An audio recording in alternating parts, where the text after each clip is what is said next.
Hey viewers, today we'll be taking a look at the Mazda Furai in Asphalt 9. Now, this is actually a revisit of a video because I have actually made a video about the Mazda Furai Golden Max about 2 years and a month ago, and I just wanted to go back and review this boy's video, although with actual commentary. And if you were listening in the background, I am playing the same songs as back then, as to celebrate 2 years of making Asphalt 9 multiplayer videos. So, if you don't know what the Mazda Furai is, I'm sorry. It is a Class D King in Asphalt 9, formerly a Class D King. Now it's just a runner-up because, well, that's for being in the game for 2 years and like 2 months does through hard. It gets succeeded like 3 times, because I think we had C7R, which is basically a Furai with better acceleration, speed, nitro, but way worse handling.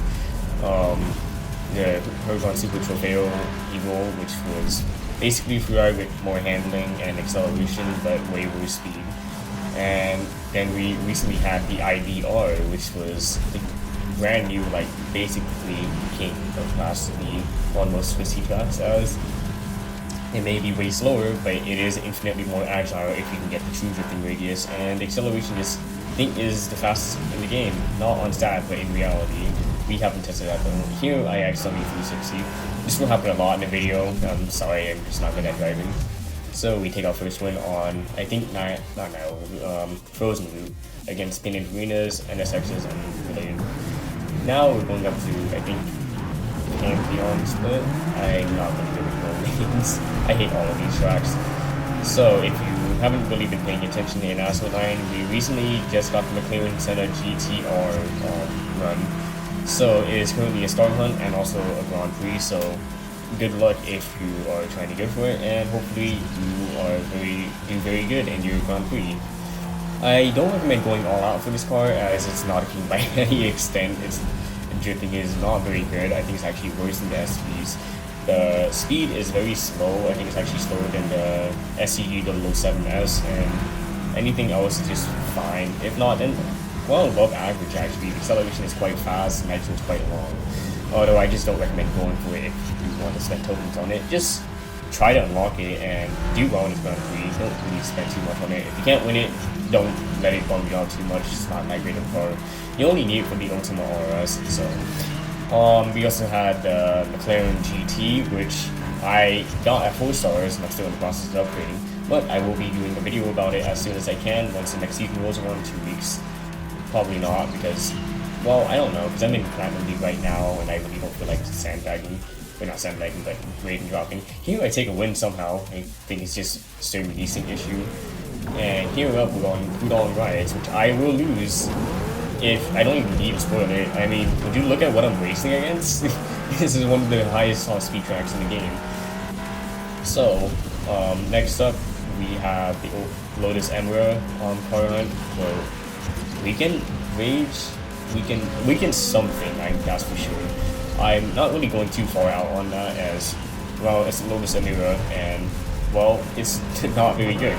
Sure, the stats is great, but don't let it fool you. It's basically just a faster G-Neta G60, and I already have mine going, so what's the point? Anyways, here you can see that this car's suspension is not very great, as this car is quite grounded and also really low to the ground. So whenever you're in terrain, it tends to suffer a lot more than most of the cars will, because it's low to the ground, it's grounded. A lot of these cars suffer from this if they are low to the ground grounded, like the Mark II or the Continental GT3. Speaking of the GT3, I unfortunately was not able to unlock it. I just didn't have any time to spend running through this car hunt. Although if I was able to get through its car hunt, then I would have had it at 4 stars and probably go all out on the car hunt riots, so I can have it at least halfway to golden, but I'd probably be getting like 1 extra epic, so I'd probably max out like nitro, acceleration, and top speed, but not handling, because, well, the handling's already really great. It's just you need to get that drift radius out of it. So here we're on Shanghai City, if I'm correctly, and this is actually one of my least favorite tracks because, well, it's like you get up to your speed for a little bit, not get up to your speed, and then a little bit, and then back down. It's not really great, especially in C Elite. I think the 599XX used to be better on this before Well, I guess the Gallardo came out before the 599, but I think the 599 is just more consistent on this. But I tried my McLaren GT, but I only tried it when it was at 3 stars, so I wasn't really able to get really high up in the Class C Elite. And so, if you are thinking of like, oh, is the McLaren GT truly better than the ordinary Furai? Probably when they're at 5 stars or equal ranks, or not ranks, but equal star counts. Because honestly, when I'm driving my McLaren GT at 4 stars, it doesn't exactly feel better than my Ordinera at Golden Max. Like, I expected it, even though it's 4 stars, it's still a very high rank car. Like, rank 4022, that's unheard of in Class C. But it kind of doesn't make sense that it should be ranked that high, because it's basically just Gallardo with better acceleration and most everything else. It also doesn't go 220 miles an hour, like Golden Max just kind of hurts me, because I get pretty tired of seeing stuff like 239 miles an hour, 219 miles an hour, you know what I mean, right?